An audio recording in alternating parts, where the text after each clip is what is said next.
is at the top one.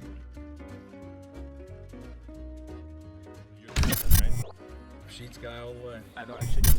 Hey yo, what it do, what it do? It's your boy Q, and welcome back for some more PIEA action powered by the esports company. And we're wrapping up our PIEA Conference Championship here at DeSalle University. We've got two Valorant matchups in a very unique sort of situation where it's going to be a rematch at both the D2 and D1 level. Should be a lot of fun. CB South versus Lower Moreland. Of course, wouldn't be as fun if I was watching it all by myself. I've got the homie Monkey Man with me. Monkey Man, how you feeling today, big dog?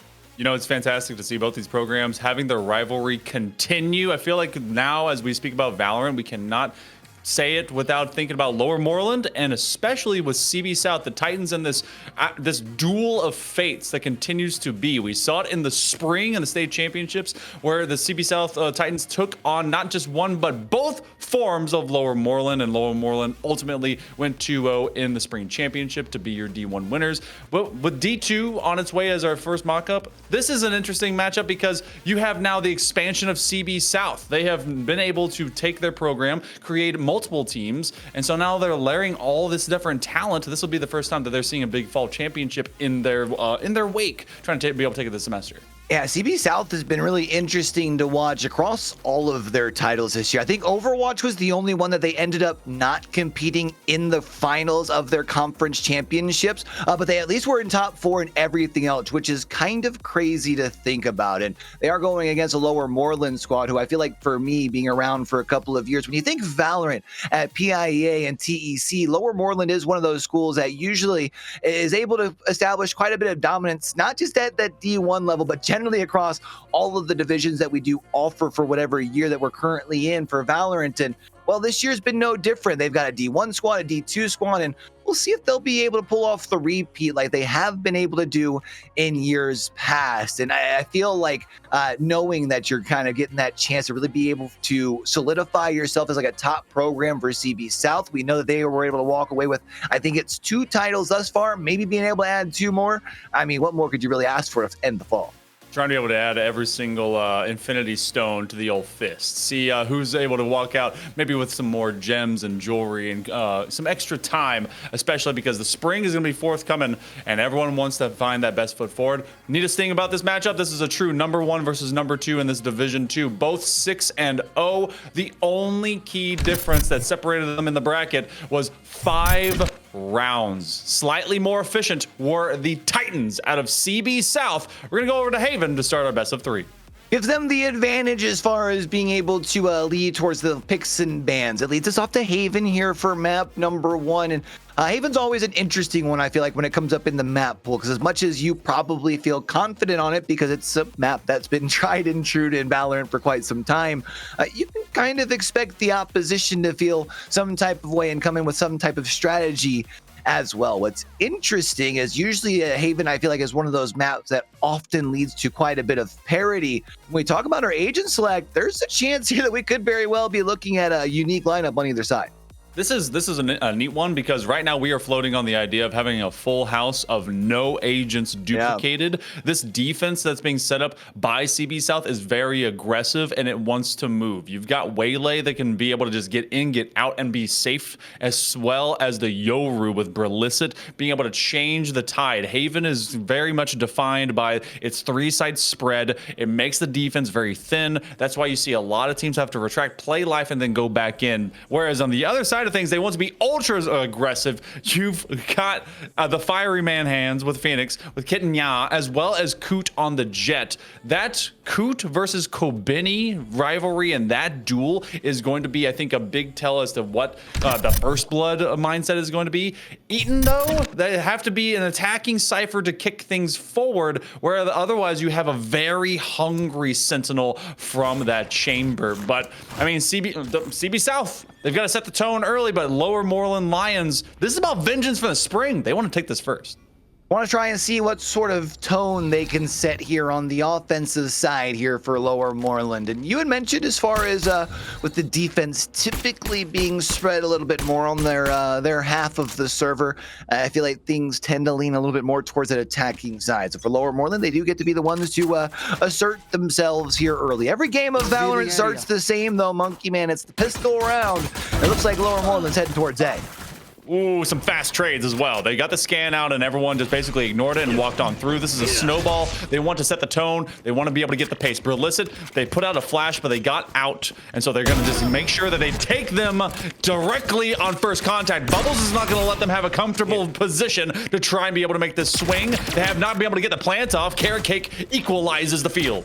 That's a big turnaround from Carrot Cake to be able to take down Bubbles. You mentioned it's the 2v2. The spike still hasn't been planted though, so you still have at least 40 seconds. That timer will start now that the spike has been put down. Both teams trying to spray their way through that smoke as it will eventually disappear, and it will be Eaton who will be able to find the first and will now try and use the cam to pick up a little bit more information. At this point, it's all going to be left to the chamber. Long. He's going to fake the first. He finds Eaton. Double it up on Carrot Cake, and CB South starts off at the first round.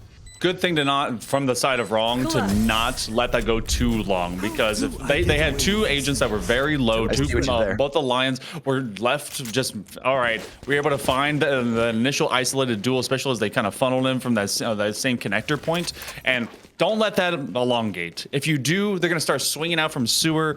Take that fight, go forward. Love what we got to see early. They're already flashing the idea of picking up a Vandal. Maybe save that for a little bit later. This is going to be their nice bonus round. I like seeing them, well, I was about to say seeing them be a little bit more conservative. I do feel like, though, in map number 1 to start things off, you really look to set the tone. So I do like the option to eventually end up buying up for the rifles. Long turns the corner, finds one. Ooh, kitten, yeah! Gonna be taken off the board. Be looking like a Pop-Tart cat flying away through the sky. Long.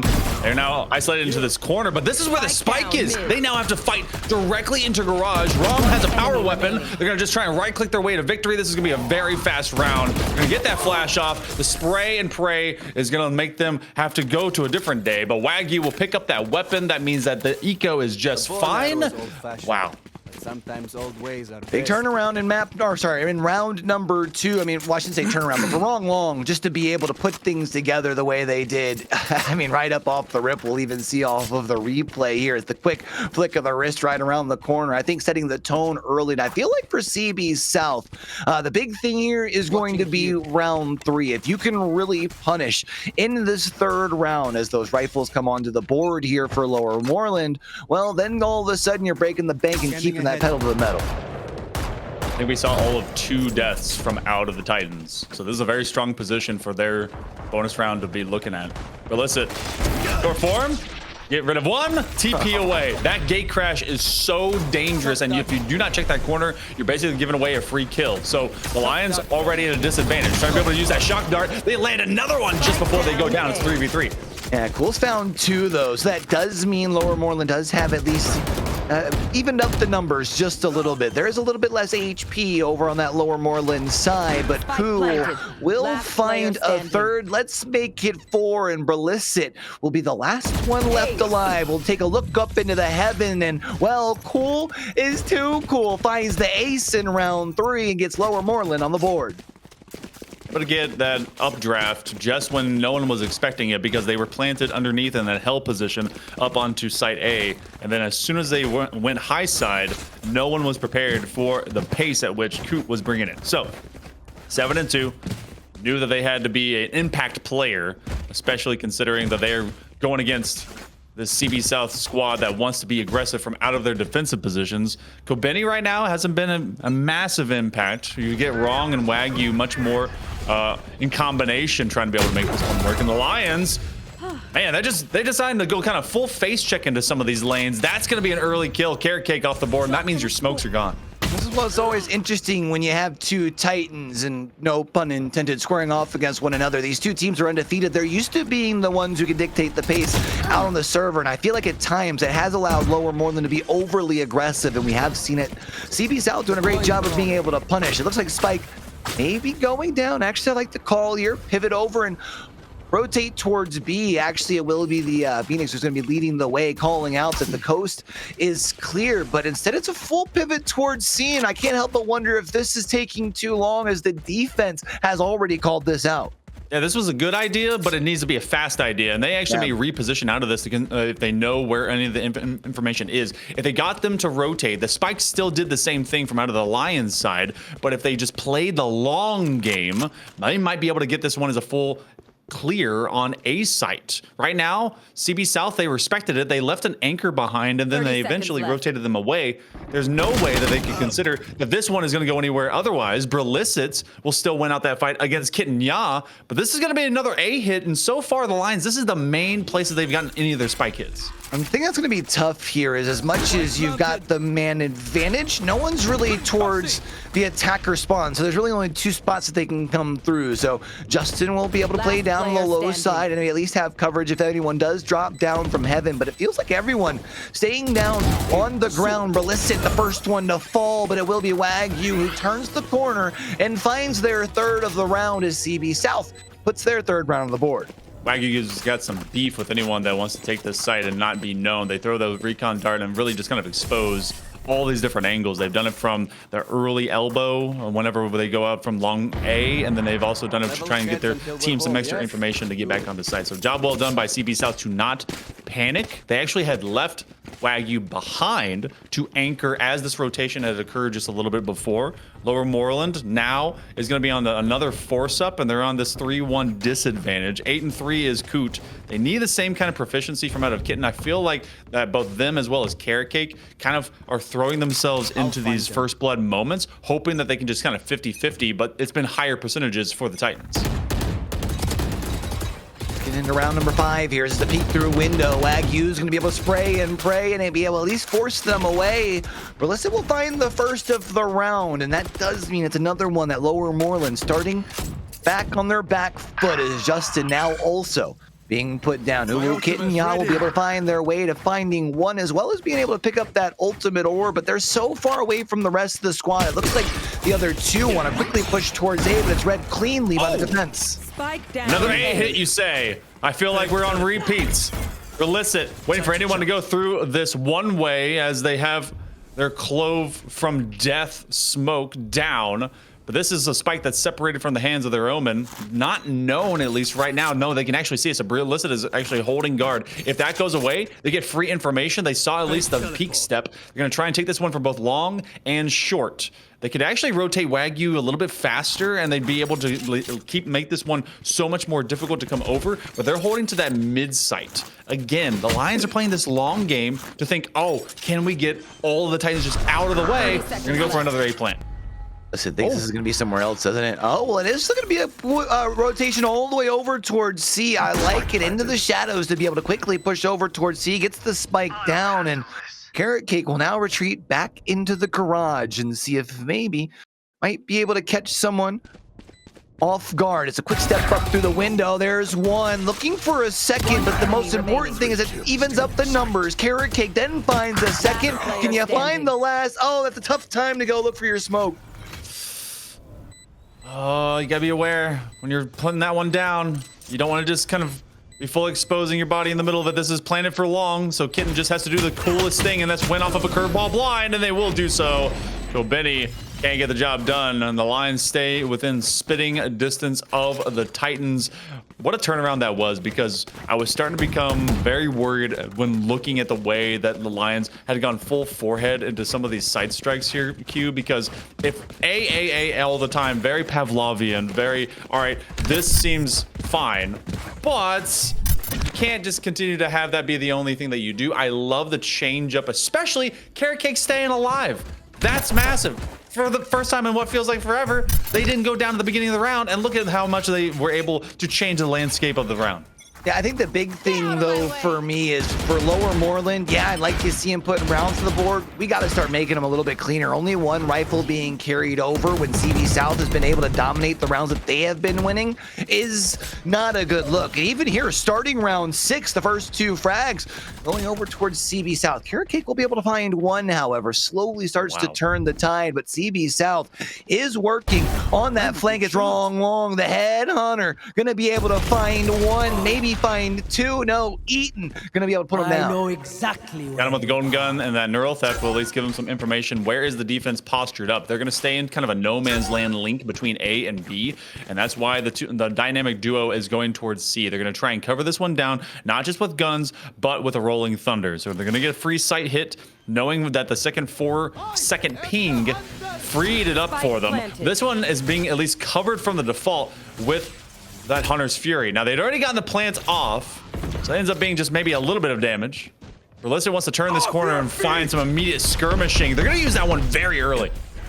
The one thing about the Hunter's Fury, especially with the way that CB South, for the most part, has been playing pretty cluttered together, is it lets you know that nobody's back towards spawn. It doesn't matter, though. They'll just bullhead their way right on through. Eaton will have to hold off 3 and will not even be able to take down Bubbles. And referring back to that point I was talking about at the beginning of the round, Monkey Man. Another round for CB South where 3 players were going to be able to carry over those rifles, fixes the economy a little bit better for the Titans. It just feels like, despite the fact that, yeah, it's 4-2, it's definitely neck and neck. It feels like the Titans are doing the right things to be able to pull themselves further ahead later on this half. Yeah, the power curve right now is favoring the Titans so much more, and they've been able to not just have a great economy, but it feels like even when they're caught off guard by some of these longer rotations from A over to C, which has happened now twice, they really haven't been at odds and ends to kind of re-hit. The one thing that they also did fantastic was that quick flank. They got all the way behind the Lions back line, and then with it being wrong long to hit him off of the golden gun, yeah, that's some big strikes. Berlissa and Wagyu doing the same thing as Coot gets traded away, and now they're on the +1.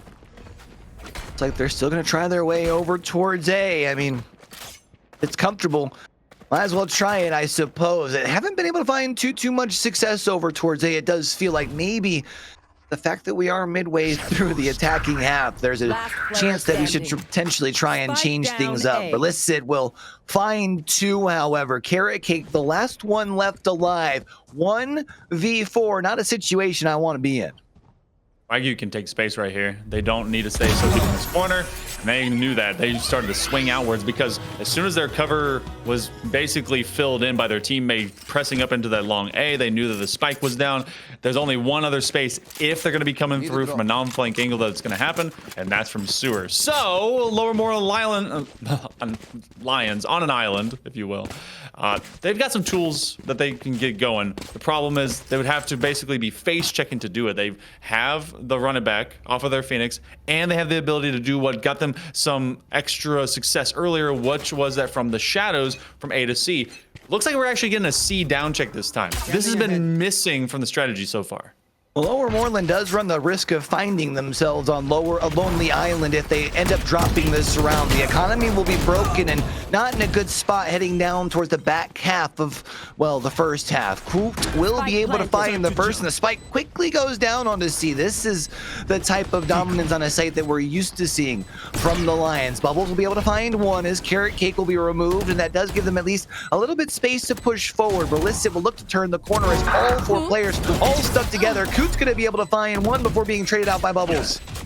Bubbles is on a tear, though, trying to be able to clean the competition straight off of the map. They actually now have that divergent paths or the convergent paths as they're trying to make this swing.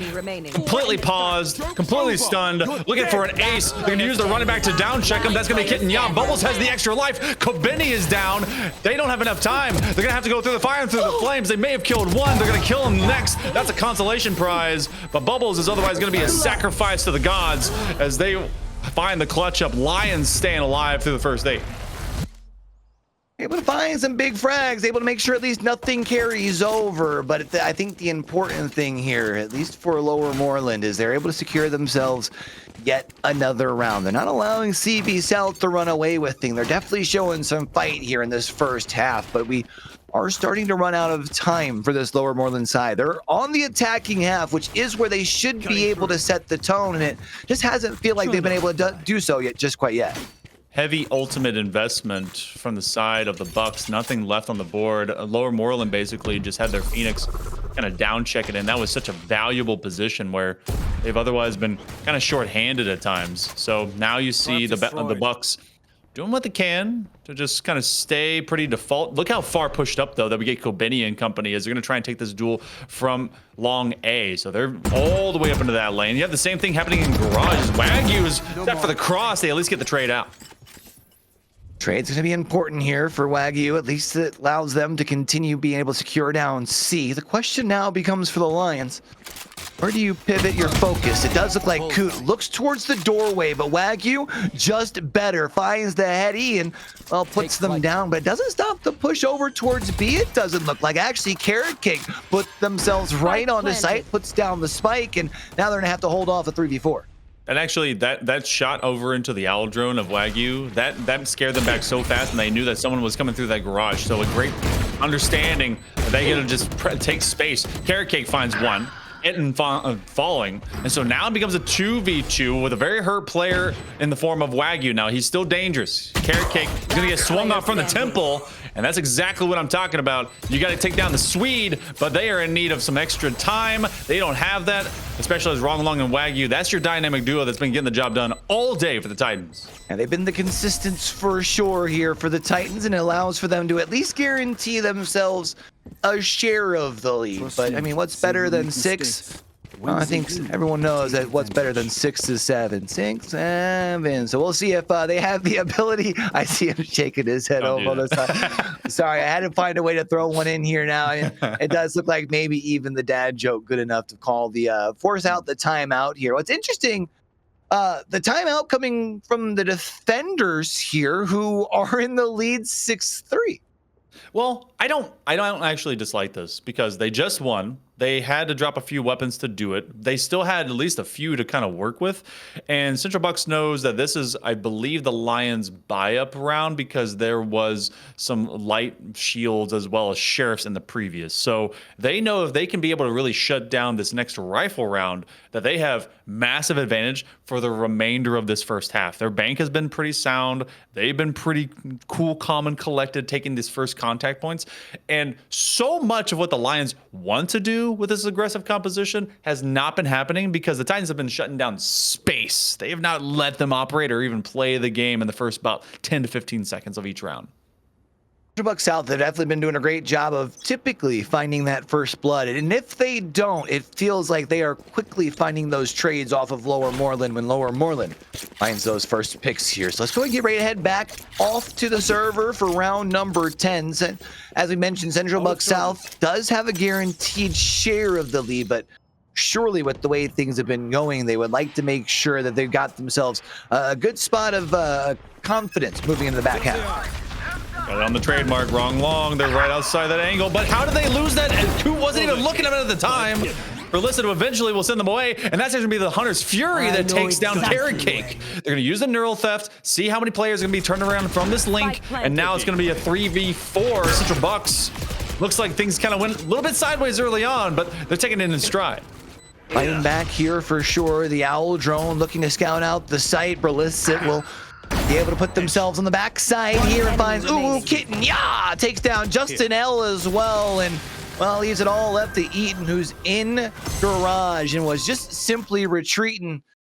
That's a bar, didn't even mean it. That's going to be 7 rounds on the board here for Central Bucks South. You know, we talk about Wagyu and we talk about Wrong Long, and then, I mean, it takes away nothing from what Bubbles and Berlicid have also been B&B gang. They come in and make big plays. I loved this gate crash. They repositioned. I thought they had like blinded themselves, but they end up actually kind of blinding their own team's owl drone. Still though, great swing to be able to take on two. Berlicid winning from that angle, and then Bubbles basically cleaning up the work. They're not letting the Lions sit comfortably basically at any angle. So at a 7-3 through the first 10 rounds, CB South's defense has definitely been strong. This looks like it could easily transition to an even more aggressive offense. They have the ability to turn up the pace once they're on that side. I mean, remember, they've been the ones who have been playing a little bit more reactionary, or they should be playing reactionary on the defensive side. Even still, been upping the pace just a little bit. It hasn't helped that when Lower Moreland pushes over towards A, it feels like they've always got the read on that central buck side. Berlicid will be able to take down just an L. The rest of the Lions, however, been able to put on sight and get the spike down.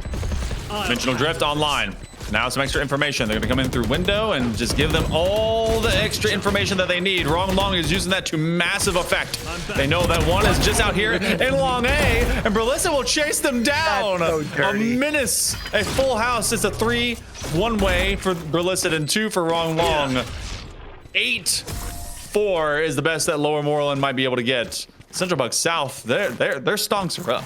The confidence from Berlicid here. I mean, it starts obviously with the first pick, doing a great job there, but then retreats back, and you mentioned the dimensional drift. You give all the information across to your team, which allows you to get control of the site. But then you play so aggressive back and just right in the face, come right back into play. You find not 1, but 2 to end the round. I mean, that's the type of play that really gets the comm stoked up and gets you in your bag over on that CB South side. Last round of the first half. Lower Moreland needs life, and right now it's nothing but L's. So, Central Buck South, they're gonna take this immediate angle outwards. They've got 3 stacked here on the A side, where Lower Moreland has been favoring. Kit and Ya, it does get rid of their controllers. So there goes your Clove, there goes your Metals, but you still have the ability to drop some extra smokes, and that middle of the map death isn't the worst thing ever. Trying to play a lot more default here and see if they can get CB South to bite first. And what's interesting is seeing Lower Moreland playing so default after them playing pretty well aggressive and grouped together for a majority of the last 11 rounds. I guess switch it up and see if maybe you can find something different in the last round here, but it's one of those situations you hope you don't learn the right thing at the wrong time. You know, only one more round that you can pick up. I still be happy with 4. Wrong Long, however, peeking through the door, eating steps through, finds themselves past 2 shots. There's no way. Planted. Wrong Long stuck in the corner. That spike has already been planted and it moved over towards A. So at all of just to be able to captivate and isolate Wrong Long. So playmaker style onto this tour de force isn't exactly finding its connection. They do eventually get a swing onto Eden. Oh my goodness, but 1 is now turned 3 the other direction as Carrot Cake finds a double kill. Wrong Long is gonna get the man himself down in the flames. That's able to draw that last big golden bullet. And as they just can push the pace, Wrong Long is gonna have to swing all the way towards stairs. They are not gonna be able to get at least more than just the 1. I feel like this one is destined to be at A4. Still though, Wrong Long's going down fighting. Why is it that I can hear the homie in the back of my head going, I got mine? For Wrong Long, an unfortunate situation to find yourself in. You find the one alt site, all 3 of your teammates on site fall, and you almost find a way to fight yourself back in. And I guess if anything, I was going to say you made it costly, but it's the last round and a half. It really doesn't matter. What matters is you get the point on the board here for Lower Moreland, and 8-4, not where you would like to be, but if you win the pistol in the following round, 6-8 all of a sudden sounds manageable. I want to see how much of a flex outwards from the defensive side of Lower Moreland we're going to get. The reason that Central Buck South worked so well, they have the getaway plan for both of their duelists. The same is not exactly there for Coot. They can kind of raw run away from off of their tailwind dash. There's a lot of versatility of movement for the Lions. Oh, Justin losing the geometry. I feel that in my bones. They shoulder check the old Tetris piece. They end up getting caught. Oh, Kitten, yeah, at least some warning shots let off across the way. Wrong Long finds the second, which makes this tough for Lower Moreland. It's going to be 3v5 on the retake. And ooh, Kitten, yeah, lurk on the lurk here. Might be able to find Wrong Long caught off guard. The question is, do they clear their short corner? Wrong Long there as they turn. In their defense, they were clearing it, but Wrong Long just built different. Bubbles also finding theirs, and it does look like CB South will start off the second half of our first map the same way they did the first, and that's with a round win.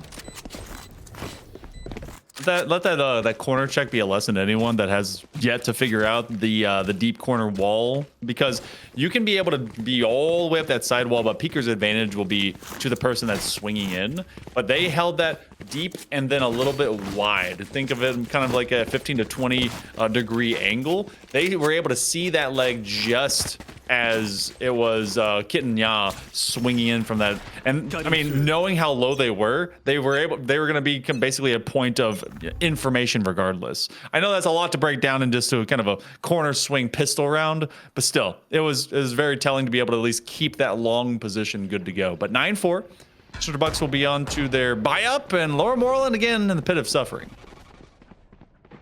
It's like if they're gonna turn it around, you would love to be able to here, but you've only got the pistols to do so. I think it will have to be certainly when the rifles come into play. The Owl drone will be able to clear out Coot as they'll fall all the way back down short. The rest of the squad here for the Titans pushes it down a long. Coot will fall to Wagyu because that Bulldog does indeed bite.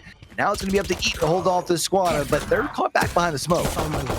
Big tag, trying to make the best of a weird situation as Berlissa just full on sprays. Not to let any sort of flank occur. This spike was teased at A. I love that what we're getting out of Titans trying to just mock the playbook of Lower Moreland for all those A strikes that they put into the early portion of the previous game, round or half. And now they're like, you know what? We're gonna flex, we're gonna check you, we're gonna swing C. And they are telling them at every single time that they took contact, we know where you're gonna be. You need to change up your game.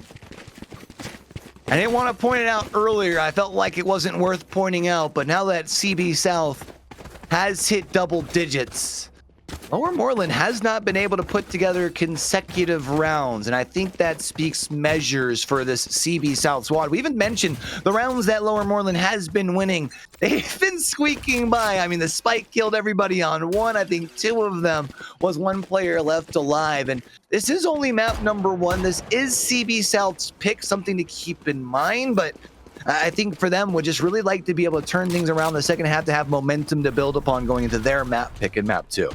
Lower Moreland as a program has a ton of depth to be able to field, I think, like 3 or 4 teams almost per title. Where Central Bucks South finding the ultra quality in the ones that they're able to get. Not just one, but the second one this time around is a candy cane of kill feed right now as Lower Moreland is set to receive. Berlicit, yet again, continuing to be an illicit demon out on the site. It's a 3v3, trying to down check him. Wagyu ready to receive anyone that wants these hands.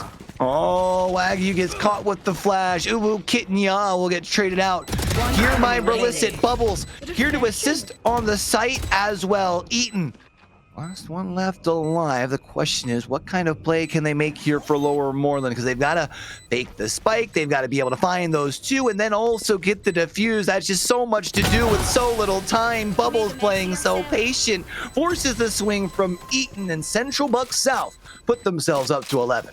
Based on the eco that we'd seen in this one as well, I think that they were on some kind of weird half buy from the previous round. So Lower Moreland desperately attempting to try and just salvage this one, but I feel like the ship is sunk. This one may be left in the harbor. 11-4. The Titans, I mean, so far, very technical, very just confident.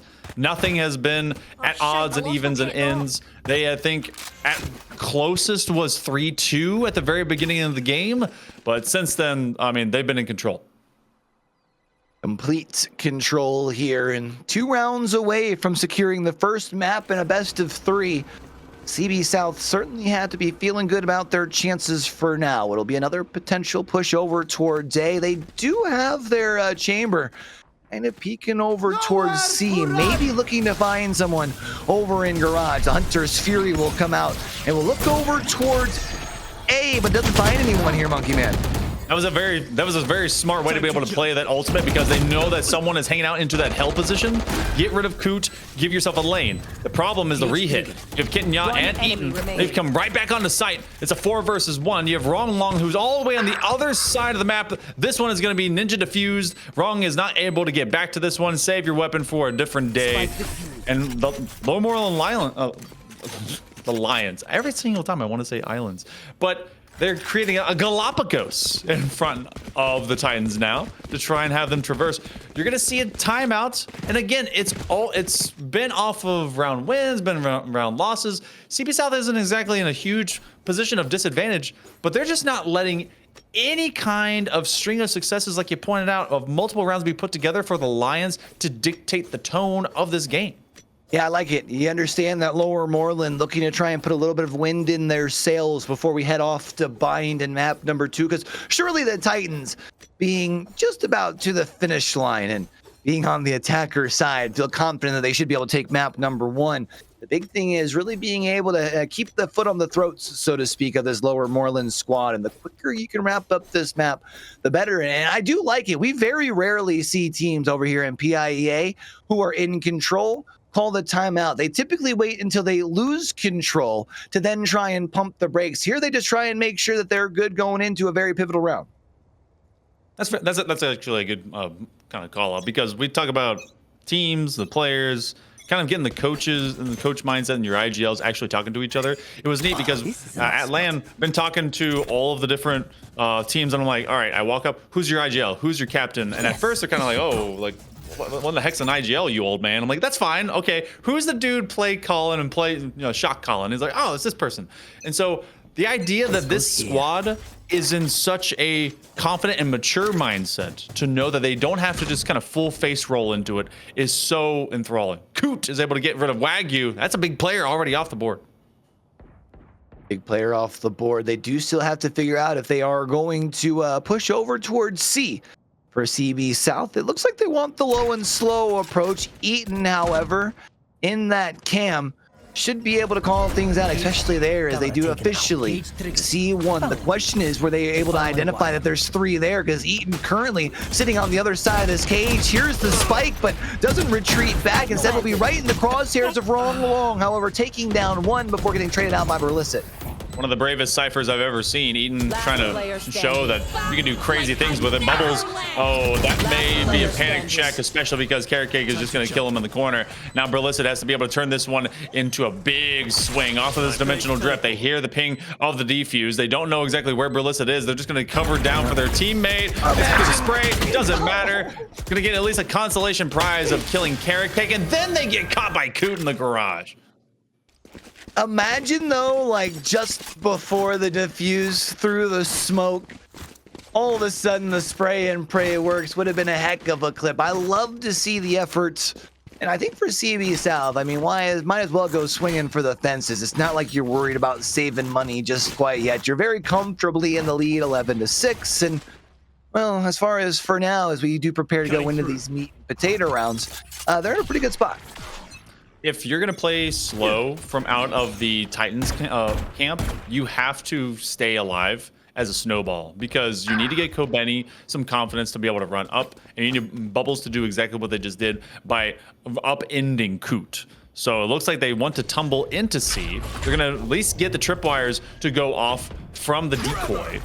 Justin's going to throw their fault line early and often, but they may get caught from off angle. What timing is that? Wrong gets Justin just as they were starting to find their team. And with his Odin in hand, Eaton is going to hit the dirt. That's a tough one for Eaton there. You fall and you hear the plant going down, and adds insult to injury. Uwu Kitnya will be caught up on their rotation here. It does mean, as far as for Lower Moreland, they'll be in a tough spot. A little bit less time once Uwu Kitnya does find their way towards site. Carrot Cake's been able to find 1, but now it's going to have to be a full send for the spike. Berlicet doesn't eventually fall out. Oh, but Carrot Cake, one of the biggest playmakers, does drop away as soon as they were hopping up onto the platter. They became a dish, getting eaten up by the Titans. The Lions are on life alert here for game number 1. Round number 19 may dictate some level of finality. Berlisset at 22 and 11, by the way. I mean, they were kind of quiet in the middle first half of this defense for the Titans, but since then they've really been leading the charge. Yeah, I feel like they definitely popped off with a lot of plays that were memorable in the first half, and I feel like I've almost kind of gotten to the point of, hey, you know, I'm gonna let you get yours in the back half of this game, and it feels like that's a signs of a good leader, if you ask me. You know what I mean? It's a map number 1. This is your map pick, again, keeping in mind for CB South here on Haven, and you would really like to make sure everyone's primed and ready to go going into bind, because whenever you win map number 1, you've got the momentum, but no one wants to go into map 3 on the back of an L. You know what I mean? Yeah, no, you want to find your best foot forward, but if you use that spark to maybe take this one into championship form, trying to use that quick light speed to get onto site, and everyone is here to party. You have all 4 and make it more ready to go. So all the Central Bucks ready to end game number 1 as they take on the Link and they take on everything that's trying to make Lower Moreland sink. So potential here is all 3 players will be on the back side of site. Coot does have the knives and will be able to take out Wrong, but well, it's going to be both players being taken down, Coot and Eaton, which means it's only going to be left to Justin L, who's up in heaven, turns the corner, will be able to find one, but the timer is ticking, and it's getting pretty darn low. You've got to make a play if you're Justin L. You'll find the stun when you touch on down, gives Wagyu the perfect opportunity to gun him on down, and Central Bucks South take map number 1, 13-6. This is a team that's looking so efficient. Remember, Central Bucks, their program has now expanded into having these multiple teams that go from the spring over now into this fall championship. Berlisset, 355. ACS is actually insane brain, 23, 11, and 6. And right behind them is the couple of teammates that we saw all the time out of Wagyu and Wrong, but I don't think that we had a time that where those top 4 were not making big plays. It just felt like Lower Moreland's playbook was so thin on their attacking half. They went to A, they felt like that was maybe their only thing that they could be comfortable for. Carrot Cake tried to shift around and see what they could do, and to be fair, the defense looked a lot more headstrong. They were able to kind of get their spine, get their back very flexed out and see if they could just resist. But the Titans had already done majority of the work in that first half, and it showed.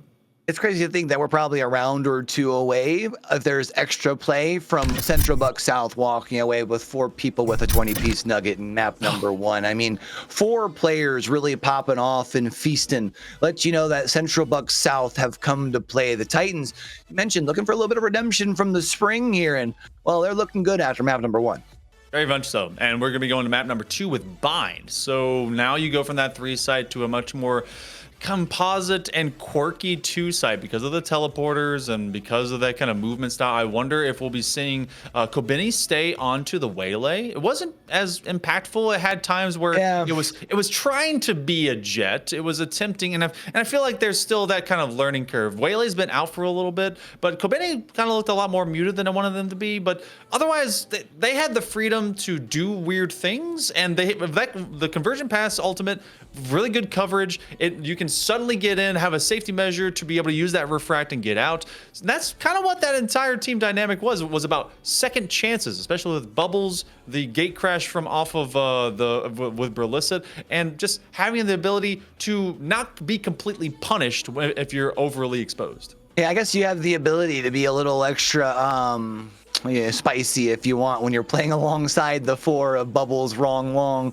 Wagyu, and Berlisset, right? You can try new things, and I think sometimes those new things also find ways to shake things up on the other side, even if not necessarily you're the one finding those frags. Being able to create the space and be able to be enough of a nuisance to allow your teammates to find the trade, because that was one thing that we mentioned even during the course of map number 1. It felt like not very often was Lower Moreland finding theirs without getting traded out. So already a tiny shift of the ideas going on here is Wagyu's going to go away from having the Sova over to the Fade. Fade is actually very strong into this map because of the Haunt finding those high positions of extra information from that Haunt. So, and then Sova can be so linear whenever you have to play them onto Bind, depending on where you have to go. So I want to see how much that sticks. We may end up seeing the same thing on the opposite side. Justin felt like they were a much more high percentage kind of impact player for their team, but in combination, especially alongside Eaton. Kitnya's locking in the Yoru this time around, so we're seeing basically the Garden duel opposite of Berlicet for those Yorus. We'll see if Uwu Kitnya will be able to step up to the plate and be able to play at the same sort of pace that Berlicet was, as it did feel like, especially a lot in the first half. Over on Haven, it was Berlicet who was finding big plays at pivotal times. Man, it is early in the morning, let me tell you what. In the first part of Haven, which really allowed for them to start snowballing their momentum over on that side. But it does look like we've got all 10 agents selected in, locked in, as we do get ready for map number 2. It's best of 3 here for our D2 Conference Championship for Lower Moreland. It's win or your fall is done. Eaton with the role shift between them and Carrot Cake. Carrot Cake was the Omen last time around. They're now going to be on the Chamber, but the way that we saw Carrot Cake playing, I'm not at all surprised to see maybe that hunger to go and have some more DPS intensive duels. Eaton is going to be much more in control off of a Brim, which is actually one of my favorite controllers to utilize onto Bind. I feel like he's still very strong in Caterpillar onto sights. If you still work them in the old school Viper combination, works very well. But we got to see some life. Buck South got to find their way through maybe a championship here. Lower Moreland, what can they do from starting defense? They can find themselves a nice hot start as the reactionary half of the server. Uwu Kitnya will have to back down after whiffing a couple of shots. That does give CB South the green light to push on to site. Wrong Long and Berlicet will both find theirs. And even Wrong Long finding a second. It feels like the Titans getting right back into that same sort of swagger that they had map number 1, as they seem to be right back into their bag in map number 2. Excusez-moi. Finally landing one. They get a wallbang headshot onto Bubbles, but there's a lot of work to be done. It's going to kill 4 more players, and they've only got 1 golden bullet. The rest is going to just be pistols. Wagyu is going to put that entire conversation to rest and let us not stress about it. Round number 1, yet another pistol round, which I think so far the Titans are undefeated in pistols against this Lower Moreland Lions squad. So great start here for game 2. Yeah, when you talk about 2 teams that are, you mentioned at the top of things, Monkey Man, so tightly contested in the standings. In these tight matchups, we often see where that pistol round percentage, as well as obviously typically you win that following round, can make the difference. Now, can't quite say that about Haven. The Central Buck South did win by a quite comfortable margin, but you add in those 4, they really only needed to pick up a couple more rounds. They've had the deficit they had, you know? I'm hoping the Lions stay frosty into this and just don't. They need to wash away that previous game. Just completely kind of walk into this as something fresh, something new, and considerably so. Be ready for the tone and the pace that is being brought by the Titans. The Titans, though, are rolling straight in a 3-1 trade differential. And now you're going to have to do the struggle bug situation of coming in from the same position. Oh, and they used their gate crash, ended up on the other side because they want to take it from a flank. This is going to be a long way. And Eaton just does not have the time because there's too many Titans with too many big guns. And the unfortunate thing is, I'm pretty sure this has been... well, I was going to say it was red, as it looked like there were 3 players who were looking back towards spawn. They all looked away at the wrong time, but it's Bubbles who's still eventually able to find theirs, and another rather clean round as they go up 2-0 over on that Central Bucks side. Of course, a lot of people do say, Monkey Man, that a game of Valorant doesn't start until the rifles come out into play, so maybe for the Lions that they can start to swing things back in their favor here in round 3. This is going to be an interesting round because it's already kind of a middling buy. You have a very strong bonus possibility, especially from the side of the Titans. After only losing 1 player, I think it was Wagyu, who does have that sheriff, so they're just going to be chilling. Lower Moreland, yeah, I'll be starting to dictate, or at least seeing some definitions of what their true identity is in this second game by about round number 4. And that is exactly where things went sideways, really, at least that first half. Now, Kenya hitting the floor as they get out Yoru'd. So many clones, so many ways, as so many players could be finding first contact, and it just continues to get rambunctious out here. It's all going to be left to Justin in a 1v2 with the long rotate over from the spawn side. Well, find 2 and also find the defuse, and unfortunately both of those 2 have quite a bit of health left. I actually think both of them sitting on full health, and Prowler will be sent out. I think it finds one, and you also see Wrong Long back over at Showers. The problem is now you're getting chased down by a Prowler. Wagyu trying to spray through the smoke. It's Wrong Long's Vandal that'll eventually take you down, and that's now 3 in a row here for CB South as they break the bank.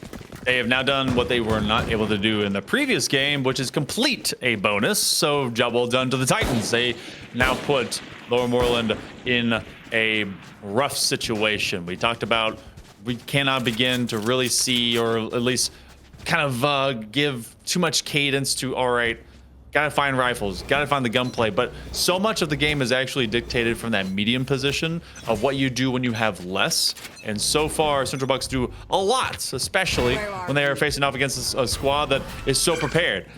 Knowing that they're coming from long, Coot desperately wants to build up into that Blade Storm, and well, they're gonna have at least one extra knife. I have one available here. I was gonna say Long, how about Wrong Long? But Wrong Long wasn't the one that was able to pick it up. Imagine though, that would have been quite the call out. As they do quickly push onto B here though, as it will be Wagyu who gives the green light. It's a full send onto the site. Bubbles will be able to find one. Berlisted also finding theirs. Wagyu will be able to get the spike on down. It just looks like another clean round from the side of CB South. You're getting the Lions reactive, and it feels like they're playing on lag in the way that they're just slow to make decisions. Carrot Cake has all of a Marshall and Prayers. They're gonna have to snapshot their way into a COD montage victory. They land into the middle of the vest of at least their opposite Frenchman, but as much as that does, they're still trapped in the elbow corner here of B site. Wagyu takes up space. They are so good about not letting anyone own these corners, and that'll be a 4th in a row right now. The Titans look untouchable. They do look untouchable, and I'm starting to get a little concerned for this Lower Moreland squad. We did not see them use either of their timeouts in map number 1. And I can't help but wonder if maybe we should be calling one here before going into our second rifle round, because it feels like if you drop this one, it's really where that spiral can start to get out of control, especially again for a Lower Moreland squad who is used to being the one dominating the server. Now they're the ones getting dominated. And Kitten didn't buy any kind of armor. There was nothing there, so they're just purely going to be 50-50ing off of a headshot. Quickly dash their way in, Lightspeed style. Kopenny just peeking, and they're going to use that refract back. Okay, knowing their full kit, knowing what you got to do with Waylay. I like what we're seeing from Drowsy. I mean, playing aggressive and at least finding information in space, even if it's not reflective on the scoreboard. However, it's Eaton able to turn this round around. That's 3 of them things, as now it's going to be all left to Wrong Long. Over in Showers, Justin L will be able to take them down, and I think importantly for Lower Moreland, a round that's relatively clean. You're able to get a couple of ults available as we head into round number 6, and not only that, you got a couple of rifles you're able to save as well. They're finally able to survive and out ego the aggression that the Titans were bringing in. Much of that early beginning of that round was starting to feel like a ranked gameplay that they're like, you know what, they've unchallenged us, let's just walk them down, let's see what we can do. Especially when you're getting Kobeni just like, I'm just gonna throw myself out there, I'm 0-4, the rest of my team has been taking care of it, let me go into lamps, let me out aggress these dudes. Finally, we get a spark of life. There's a lot of ultimates that are also online for Lower Moreland. They're going to try and play some extra eco from having that Blade Storm popped up, and they can make life difficult for the Titans. Titans are playing this one a bit in distance, but there's also a marketplace flank that could be happening here soon. See how long it takes that flank to come in. The hot hands will be burning Drowsy, who will be able to eventually find their way to safety, but only 44 HP available to him. Coots will be able to find one before getting traded out by Ballistic. I don't know if Drowsy saw Carrot Cake, but Wrong Long did, as they were on their rotate over towards B Long, and it does look like that's where the rest of the squad's heading as well. They want to keep on to this because the most telegraphed play is that they'll be hitting into B, but the neat thing is that this spike is towards at least this garden side, so if they want to flex away, they could use that teleporter. Dimensional Drift is being used. Oh, that orbital strike Committee's dead. They're not going to be able to get out of there. In fact, they find another one from out of long. Where is the spike? It's going to be wholesale planted onto B. That means they need to just be running it down from the defender side spawn. They're going to use the not dead yet. That will buy them about 10 seconds of time that the Lions won't try to immediately re-hit. There's only one more ultimate online. That's going to be that Nightfall. You're going to try and find that kill. Bubbles goes down for a second time, but they did buy them at least a moment on the clock. All up to Berlicet, and if there's anyone that you want trying to pull off the clutch here, Berlicet is them. Berlicet, however, swing and a miss both ways, and Lower Moreland going to be able to get their second round on the board. Berlicet did not expect to just see a Fade Pokemon trainer like guiding their death orb. They're like, there's no way you look like that. I can't hit that. What? And then they came right back and got swung on. So losing a couple in a row, and I mean the Lions see that one kind of going to their back pocket. That one should have got a bit more sideways in favor of the Titans, but. Here we are, so say we. It felt like that orbital strike by Eaton completely changed the identity of that round. Those are the type of plays that you need to get your way back into not only a round, but even back into a map. They're only down by 2. You put another one on the board, and all of a sudden you start to believe a little bit over the Lions side. Carrot Cake will find one, and a snap of the fingers gets them back to safety here as well. It doesn't look like that's going to slow down this CB South push over towards B. Justin L trying to hold them back, but it'll be Berlicet who eventually takes them down. Tough position holding Garden, especially with no escape plan. Nothing like what we got to see in the previous game. So they have yet to do anything through this teleporter, but the spike has actually moved over to A. They do have Coot holding down the fortress onto the middle jigsaw, and in fact, they've got the operator. So there goes Bubbles trying to be able to re-swing again from out of lamps, but eventually they are just there for a little bit too long. A 2v2, it's going to be one from north and one from south. Can Cinderbug South hold the line on either side? Light goes down. They will have the split vision. One up in heaven. Also got Kitten Ya stepping through, and it's Carrot Cake who will be able to take down Berlicet. It's a 1v1 here. Carrot Cake also has to worry about the defuse, which makes things just a little bit tougher here. The decay will tick away down to 34. Again, it's a fake. Down in, we'll try and use the haunt to push them down just a little bit, but Carrot Cake again just poking and prodding, trying the best that they can to get Wagyu to turn the corner, the up in hand, and I think they're just not going to be enough time. And Wagyu did not use any of their kit at all. They had the haunt, they had the grass, but they have their extra spicy cabbage. And then they also solo ulted the Nightfall onto him. Some may kind of question mark into the chat and be like, really? You're going to do that to me? They used every ability that Fade has to offer to make sure to secure that round, and they did close it out. So making sure that they never got a chance to utilize that operator, isolate that angle, and just find them off of that corner. Wagyu has really good game sense. They're like, I'm not gonna let you suddenly get a head pop or body shot onto me. Yeah, I don't think I saw a kitchen sink, but they threw everything else at him, that's for sure. Great job by Wagyu. I was about to say to avoid the blind. It doesn't matter though. Kitten Ya turns the corner and gets put down to start off round 8. No one's expecting the long B position. Carrot Cake went all the way upwards and thought they might be able to, or at least be forced into first contact. There's a Bucky in the hands of a Yoru, so things are getting spicy. Oh, and just as they turn the corner, Berlicet does at least get rid of the Carrot Cake that was in the back of the fridge, just as they were starting to get a bit too cold out there. The Lions are down, at least in terms of personnel, still holding directly against the site. They might be, they could honestly just turn this entire one and go towards A, and they think to do so. Yeah, it does look like that's going to be the call. They've realized that the defense from Lower Moreland have sent all 3 players over towards B, which means A is wide open. You'll hear the pivot through the teleporter as well. Wagyu all the way over towards A to be able to get the spike, or sorry, Bubbles is the one with the spike in hand. It'll eventually get put down, and it'll be the 3v4 still on the retake, and because of that little longer rotate from Lower Moreland, they'll have just a little less time. If they want to play this conservative, they also have the dimensional drift that just came online for Berlicet. Oh, eat on the swing, nasty. It becomes a 2v1 and now none. Lions, they're already playing down, but now they're out. 6-2 in the first 8.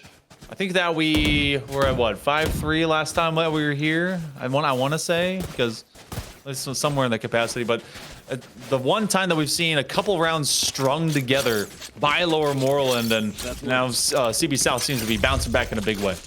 CB South has another couple of rounds left where they're the ones controlling the pace on the server as the attackers, and well, they've done a pretty good job of it thus far. They've at least guaranteed themselves a share of the lead, and going into round number 9, they've got quite a favorable bye where it should look like a 7th round should be added to their tally. Coot tries to stave off the 1, but Wagyu able to turn the corner and find the heady, and now it's going to be a full send onto A. Tough position to hold, especially with an outlaw. You can get the two body shot tap if you need to, but now you've got the big gun. Carrot Cake, Tour de Force, Brillicent, and Wagyu out of the way. They're going to try and use that molly to at least zone away the Titans. But now it's all of Eaton and a plan. Do they have enough to get it done? They don't make the first contact, and Kobeni will get themselves on the board. Just when you have to find yourself in the reticles, get the man down in your sights. You get the one person that hadn't had a kill as of yet to allow them to go from 0 to 1. So 7-2, guaranteed an advantage are the Titans. Guaranteed an advantage. Now the question is, how high can you push it through these final 3 rounds? You could potentially be very quickly turning 8 into 9 if you win this one, because we are back at that stage where Lower Moreland will have that full buy. But if they drop this round, the economy will not be favorable for their buy into that second to last attacking round here for CB South. Long will snap away, but it will be Wagyu who finds a first. Carrot Cake and Justin L find theirs on the site, and that will cause Central Buck South to pump the brakes here and figure out what they want to do with a spike. Oh, just swinging a miss. Well, not even just a miss. Kid and Yan didn't get to play the game as they just try to force their way from out of that teleporter. Now, Carrot Cake has been very, very quirky and very squirrely to have to handle as this chamber. They know they can reposition quickly, and they love the teleport-style agents, especially from that Omen in the previous game to now. But still, they're leaving Eaton on an island, and Central Buck South is taking advantage of that fact. They're going to plant from just beneath truck. They're going to try and give Eaton a chance as they come from the backside, but this is going to be a swing from out of lamps. Everyone thought it was coming one way. Orbital strike, where is this going to be used? Are they going to wait on their teammate to get there? No, they're clearing showers. They're not ready for what's nearby. Oh, that feels like a little bit of a waste, unfortunately. It doesn't find any value. You turn the corner and quickly get put down, and now it's all left to Carrot Cake. Luckily, it's only a 1v2, so manageable maybe, but you've got so much space to clear. They didn't clear their corner. Wagyu will be able to put them down, putting Central Buck South up to 8. That's a tough corner to clear because now with that plant, you're expecting, all right, they're probably over in short and lamp.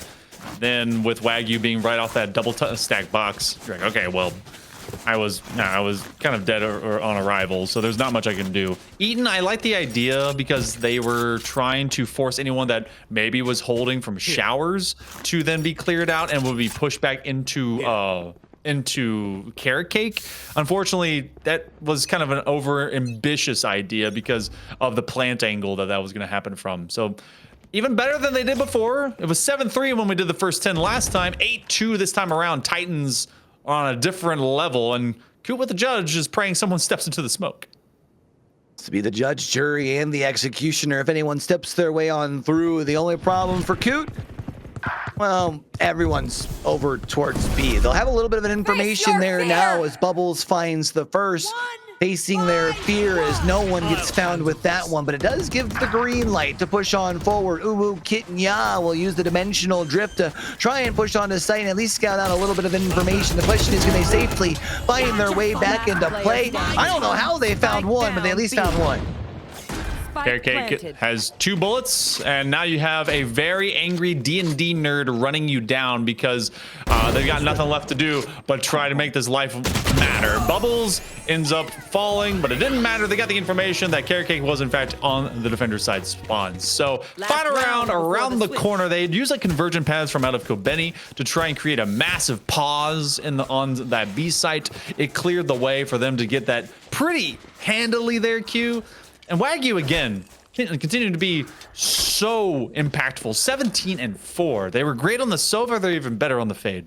Yeah, doing a really good job of leading the charge. And I mean, already almost up to that 20 piece. And they might be the only one who has a chance at it, just because this one looking to be wrapping up quicker than that first map of the day. And would surely be the way that Central Bucks South would like to end things here. They've got all of the momentum for now. And surely would like to end this first half at 10.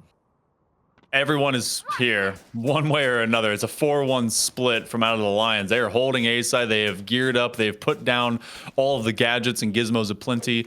But Wrong Long is trying to play lurk, see if anyone is sitting in a weird position. They're creating contact in kind of fake space off of short and showers just to kind of pause the Lions. But they've already decided B is where they kind of want to go. Wrong is going to find the lone contact here from this elbow position. Off of the timing, they'll have the man advantage.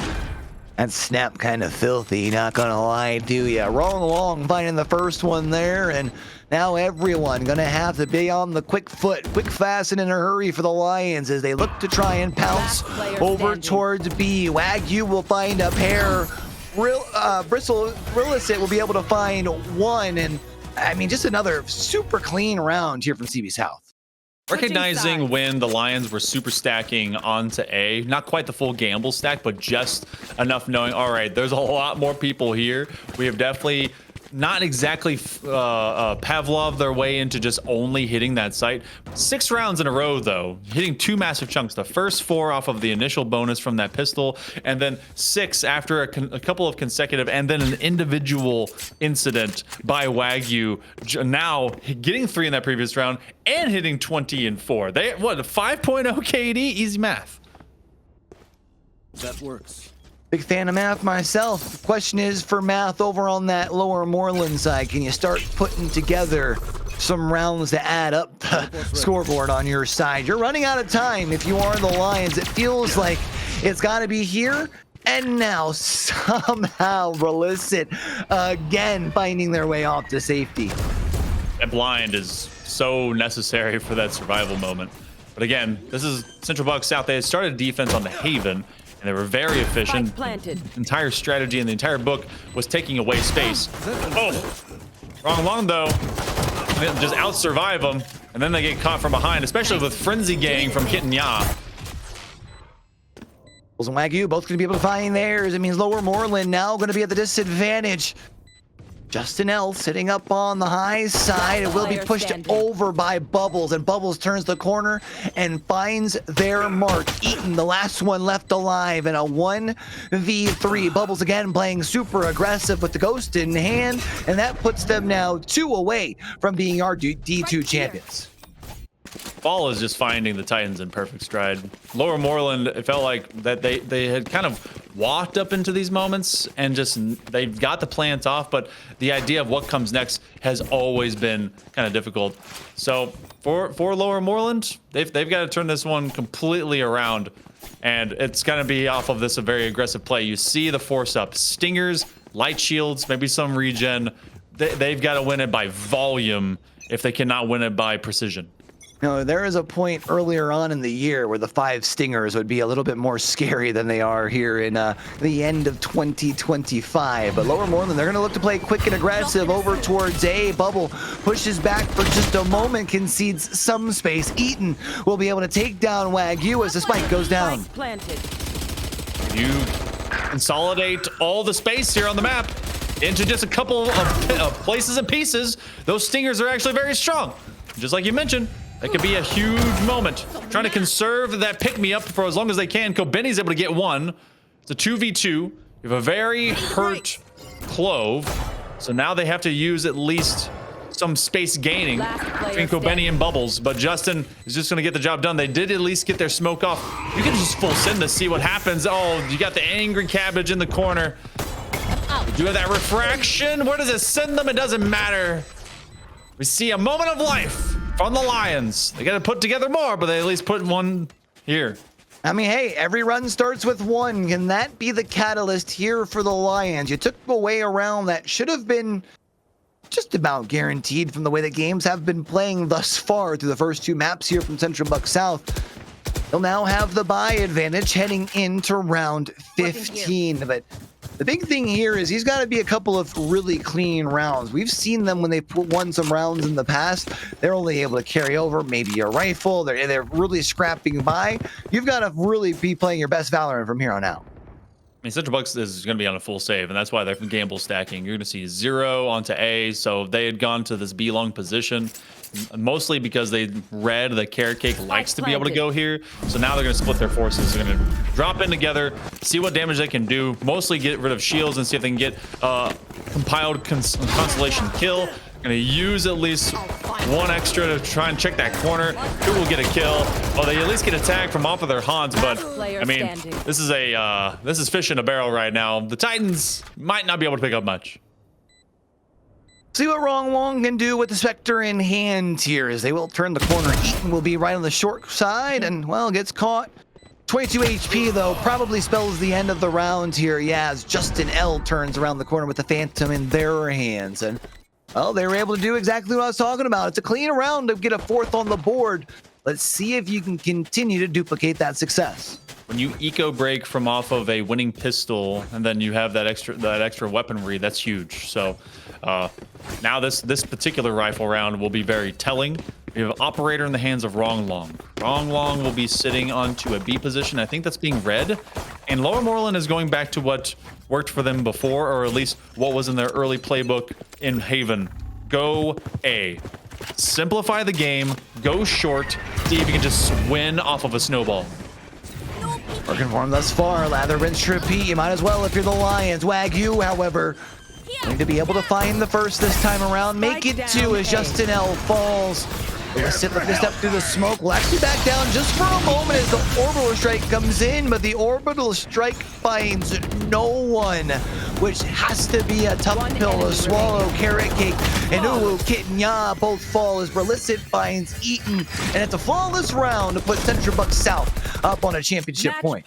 I didn't mind the idea of Eaton using that orbital strike up onto that Tetris piece in the middle, because you basically took away that angle for them to peek off of. But if you're going to do so, you need to move forward.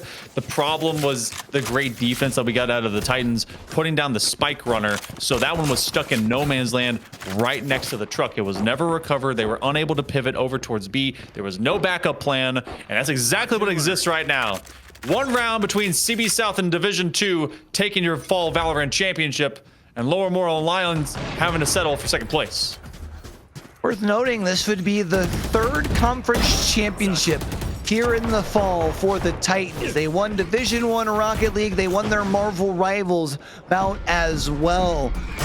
Talking about being able to add to your trophy case, and in a big way to start off the fall. And, well, this whole round, well, I was going to say, looking to go into their way, but Carrot Cake walks away with a big 3K and turns things around here.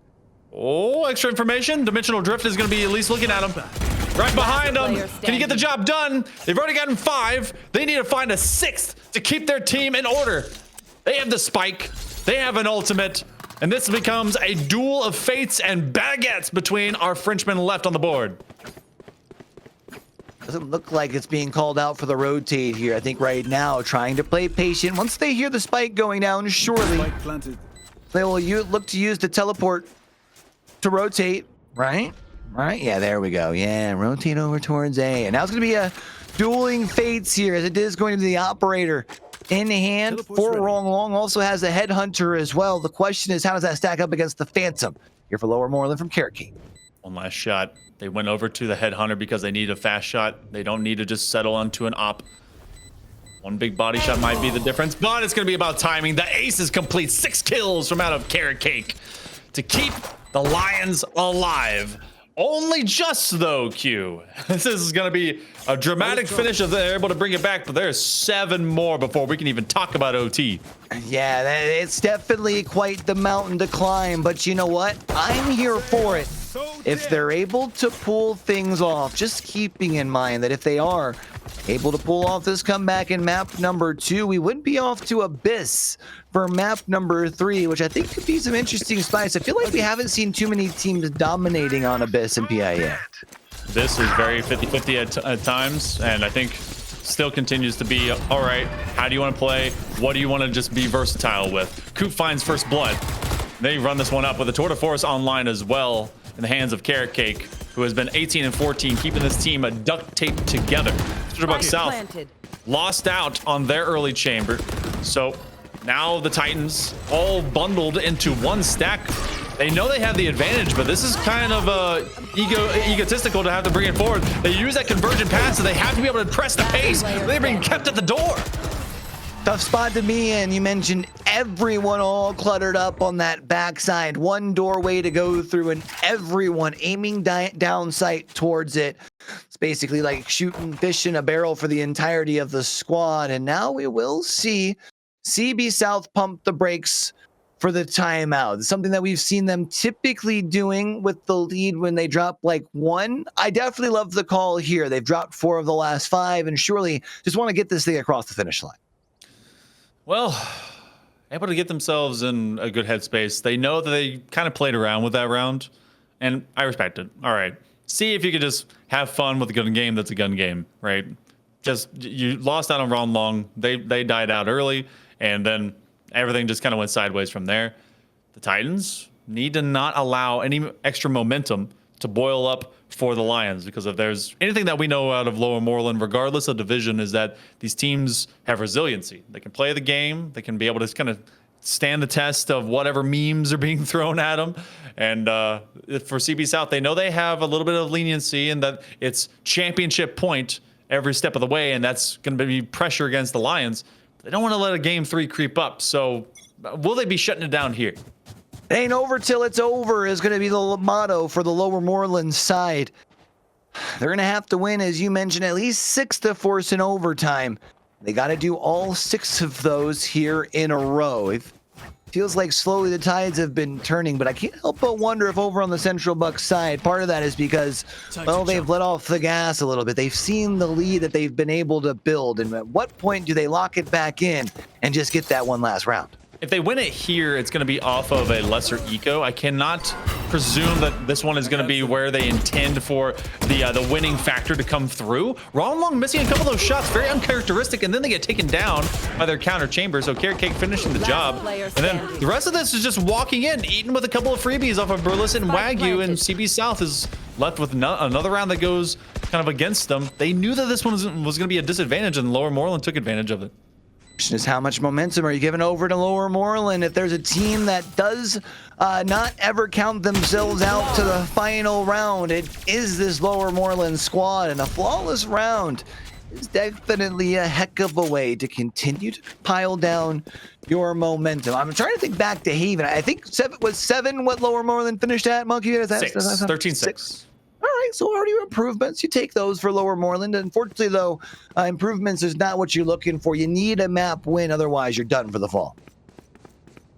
And again, if the Lions can win this round, I mean, first off, it keeps the entire thing alive. Secondly, Central Bucks will be on that recoil, that back heel step.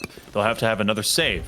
This is exactly where the Lions need the Titans to be if they intend to truly force this one to go the distance and find the other end of this BO3. You have a pile up into showers, but it's Coot that takes the over angle from that truck position. They will not see anything from off of that nightfall. So that basically means that's free open and zone space. It is a 5v5 retake position, but look at the flank coming in from south. Yeah, I was gonna say, I also like the fact that you don't over ego on the site. You're okay with conceding space. You let them get the spike down. You know that the flank is coming in. You got 3 players pushing up towards heaven here as well. Brolicit will be the first one to find one. However, it's Coot that's on the flank, and they'll be able to find a pair. It will cause a little bit of hesitation here from Bubbles. However, it is the 3v3, at least until Coot gonna be able to find theirs, and it does look like Lower Moreland about to put another round on the board. Last player standing. Oh, Coot was a menace in the back line. Can Kobeni be able to get the job done? I don't think so. Eaton is just going to be waiting it out. The Molly did its job. They're going to walk away from the teleporter, and that is another round added to the back pocket of the Lions. In fact, Eaton will survive and take their weapon with them. So Central Bucks South will be in the eco death roll as they have to have another save, but they might consider aggressing into this, considering that they don't want to let the Lions build up even more.